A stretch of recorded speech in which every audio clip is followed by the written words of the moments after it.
এবার আমরা দেখব জাভাস্ক্রিপ্ট দিয়ে কিভাবে three way image slide show করা যায়, অর্থাৎ আমাদের যে ইমেজটি আমরা দেখতে পাচ্ছি এই ইমেজটিকে তিনভাবে কিভাবে স্লাইড শো করানো যায়। প্রথম আমরা দেখতে পাচ্ছি এখানে ইমেজ 1 লেখা আছে। আমরা এখানে এই তীর চিহ্নে ক্লিক করলে এখানে দেখতে পাচ্ছি ইমেজ 2, ইমেজ 3। আমরা ইমেজ 2 তে ক্লিক করলে ইমেজ 2 দেখতে পাবো। এটি হচ্ছে একটি ওয়ে। সেকেন্ড ওয়ে হচ্ছে আমরা এখানে দেখতে পাচ্ছি নেক্সট বাটন। আমরা এখানে ক্লিক করলে আমরা নেক্সট ইমেজ দেখতে পাবো। এখানে প্রিভিয়াস ইমেজের মধ্যে ক্লিক করলে আমরা এখানে প্রিভিয়াস ইমেজ দেখতে পাবো। আবার এখানে আমরা যদি স্টার্টে ক্লিক করি তাহলে আমরা দেখতে পাবো যে অটোমেটিক ইমেজগুলো একটির পর একটি স্লাইড শো হচ্ছে।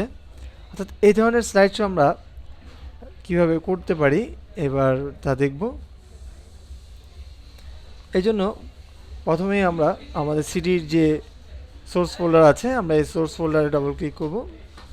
আমরা এখানে দেখতে পাচ্ছি three way image slide show. আমরা এটিকে এখানে ডাবল ক্লিক করে এখানে আমরা 3টি ইমেজ এবং 2টি স্ক্রিপ্ট ফাইল দেখতে পাচ্ছি।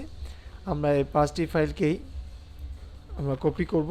কপি করে আমরা একটি রুট ফোল্ডার তৈরি করব। Three way image slide show নামে একটি রুট ফোল্ডার তৈরি করে এই ফোল্ডারের মধ্যে আমরা আমাদের কপি করা ফাইলগুলো এখানে পেস্ট করব। এবার আমরা আমাদের এখানে আমরা 2টি স্ক্রিপ্ট দেখতে পাচ্ছি, একটি বডি স্ক্রিপ্ট আর একটি হেড স্ক্রিপ্ট। আমরা এই হেড স্ক্রিপ্ট যেটি আছে আমরা এটির মধ্যে ডাবল ক্লিক করব। করে এখানে যে কোডটি আছে আমরা এই কোডটিকে প্রথমে এডিটে গিয়ে সিলেক্ট অলে ক্লিক করে এটিকে সম্পূর্ণটিকে সিলেক্ট করে আমরা আবার এডিটে গিয়ে কপিতে ক্লিক করব। অর্থাৎ এটিকে কপি করে এবার আমরা চলে যাব ড্রিম ওয়েভারে। আমরা ড্রিম ওয়েভারে এখানে HTML এর নতুন একটি ফাইল ওপেন করার জন্য আমরা এই HTML এ ক্লিক করব। আমরা এখানে যে কোড দেখতে পাচ্ছি আমাদের অনেক সময় এটি ডিজাইন মোড থাকতে পারে, আমরা তখন এই কোড মোডে চলে যাব। আমরা এই কোডে ক্লিক করে এখানে আমরা দেখতে পাচ্ছি হেড সেকশন, হেড আমাদের যে স্টার্টিং এবং ক্লোজিং হেড ট্যাগ। আমরা এর মাঝখানে দেখতে পাচ্ছি টাইটেল। আমরা এই টাইটেলের নিচে আমরা যে কোডটি কপি করেছিলাম হেড স্ক্রিপ্ট থেকে আমরা সেটিকে এখানে কিবোর্ড থেকে কন্ট্রোল ভি চেপে পেস্ট করে দেব। পেস্ট করে এবার আমরা আবারও চলে যাব আমাদের যে ফোল্ডার আছে, আমাদের যে রুট ফোল্ডার, আমরা রুট ফোল্ডারের মধ্যে যে ফাইলগুলো কপি করেছিলাম তার মধ্যে যে বডি স্ক্রিপ্ট নামে যে ফাইলটি আছে আমরা এটিকে ওপেন করব। ওপেন করে আমরা এখানের এই কোডটিকে এটিকেও আমরা কপি করব, কন্ট্রোল সি চেপে কপি করে, অথবা এডিটে গিয়েও আমরা কপি করতে পারি। আমরা আবারও চলে যাব ড্রিম ওয়েভারে। আমরা ড্রিম ওয়েভারে এখানে যে বডি আছে আমরা এই বডির মাঝখানে অর্থাৎ 2 বডি স্টার্টিং এবং ক্লোজিং ট্যাগের মধ্যে আমরা এখানে এটিকে পেস্ট করে দেব কন্ট্রোল ভি চেপে। এখানে একটি বিষয়ে আমাদের খেয়াল রাখতে হবে। আমরা এখানে দেখতে পাচ্ছি যে ইমেজ সোর্স ইমেজ 1, এটি আমাদের প্রথম যে ইমেজটি আমরা আমাদের ফাইলটি ওপেন করার পরে আমরা যে ইমেজটি দেখতে পাবো ইমেজ 1, অথবা আমরা যে ইমেজটি দিতে চাই ইমেজ 2 অথবা ইমেজ 3, যে ইমেজটি দিতে চাই সেই ইমেজের নামটি এখানে লিখব।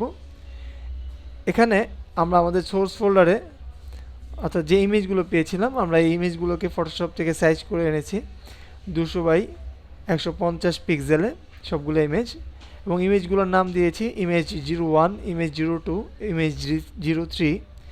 আমরা ইমেজে যে নাম দিব সেই নাম অনুসারে আমাদের এই কোডের মধ্যে লিখে দিতে হবে, এবং সবগুলো ইমেজের একই সাইজ করলে আমাদের প্রিভিউটা সুন্দর হবে। এজন্য আমরা আমাদের এখানে যে ইমেজ 1টাকে আমরা প্রথম শো করতে চেয়েছি সেই জন্য ইমেজ 01 এখানে লিখে দিয়েছি, এবং এটির ওয়াইড 200, হাইট 150 দিয়ে দিয়েছি।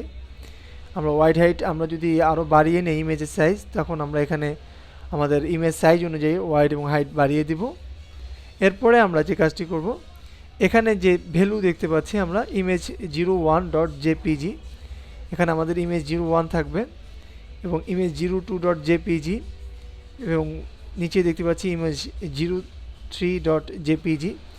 এখানে আমরা যদি আরেকটি ইমেজ বা আরও অনেকগুলো ইমেজ আমরা এখানে অন্তর্ভুক্ত করতে চাই তাহলে আমরা আমাদের এখানে যেই দ্বিতীয় লাইনটি দেখতে পাচ্ছি ভ্যালু ইমেজ 02.jpg আমরা এই লাইনটিকে কপি করে আমরা এই নিচের লাইনে এখানে পেস্ট করে দিতে পারি। পেস্ট করে আমরা এখানে আমাদের ইমেজের নামটি আমরা চেঞ্জ করে দিতে পারি, যেমন ইমেজ 4 বা ইমেজ 5, তো যে নামের ইমেজ আছে সেই নামটি এখানে লিখে দিতে পারি। এভাবে আমরা আরও বেশি ইমেজ আমরা সংযুক্ত করতে পারবো। এবার আমরা আমাদের এই ফাইলটিকে এবার আমরা কপি করব, আমরা এই ফাইলটিকে সেভ করব। ফাইলে গিয়ে আমরা সেভে ক্লিক করব। এখানে আমরা যে রুট ফোল্ডারের মধ্যে আমাদের স্ক্রিপ্টগুলো এবং আমাদের ইমেজগুলো রেখেছি, ডেস্কটপে আমরা 3-way স্লাইড শো এই ফোল্ডারের মধ্যেই আমরা এখানে আমরা ফাইলটিকে সেভ করব ইন্ডেক্স নামে, অথবা আমাদের ইচ্ছা মতো যে কোনো নাম দিয়ে আমরা এটিকে সেভ করব। সেভ করে এবার আমরা আমাদের যে রুট ফোল্ডার আছে 3-way ইমেজ স্লাইড শো, এখানে ক্লিক করলে এখানে ইন্ডেক্স নামে আমরা সেই ফাইলটি দেখতে পাচ্ছি। আমরা এখানে ডাবল ক্লিক করলেই আমরা দেখতে পাচ্ছি আমাদের ইমেজ স্লাইড শো দেখা যাচ্ছে। আমরা এখানে ক্লিক করে এখানে ইমেজে ক্লিক করলে আমরা দ্বিতীয় ইমেজটি দেখতে পাবো। আবার এখানে আমরা প্রিভিয়াসে ক্লিক করলে আগের ইমেজটি দেখতে পাবো। নেক্সটে ক্লিক করে তারপরে ইমেজটি দেখতে পাবো। এভাবে আমরা জাভাস্ক্রিপ্ট দিয়ে 3-way ইমেজ স্লাইড শো তৈরি করতে পারবো। ধন্যবাদ।